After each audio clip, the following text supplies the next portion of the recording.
The Splatoon series has been around for over 10 years, but yet it still has this one problem: the 2-year cycle.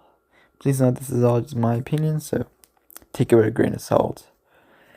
I know we just had the new map update, but it feels like the game is slowly dying after the 2 years. Each Splatoon game is only supported for up to 2 years. It either falls off because the player base looks for a new game, or they just move on because of the lack of the content after the 2 years. Yeah, they do big updates from time to time, but it's mainly just patch notes. The one credit I will give is that after Splatoon 3, they still do Splatfests, which they didn't do for Splatoon 1 and Splatoon 2.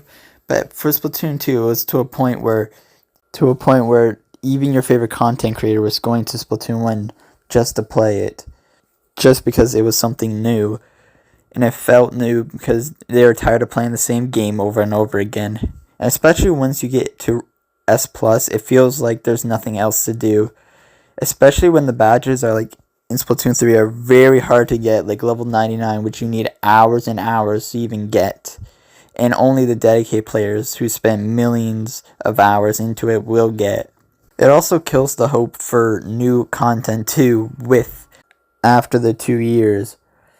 And it also locks content behind closed doors, especially in Splatoon 2, when the only way you can play those shifty stations is through private battle, which doesn't really help the casual player who just wants to play the game in just Turf 4 and doesn't have a lot of people to play private battles with.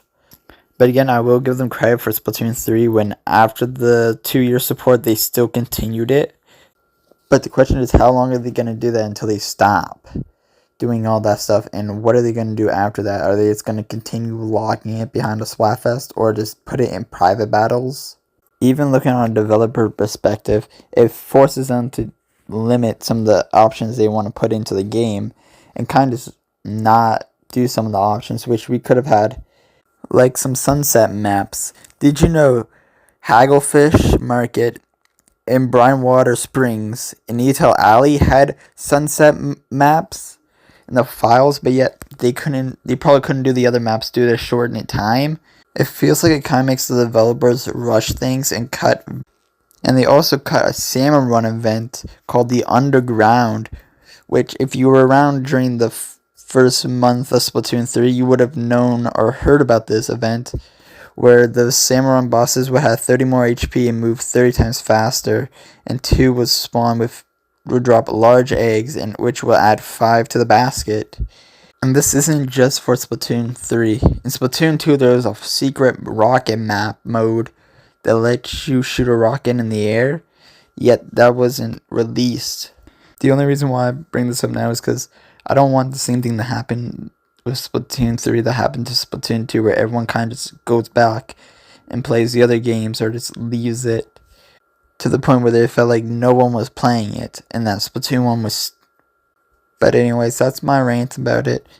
Thank you all for listening. Just remember that this is still my opinion and take this with a grain of salt. And if you like content like this, please like and subscribe. And I'll see you on the next video. Goodbye.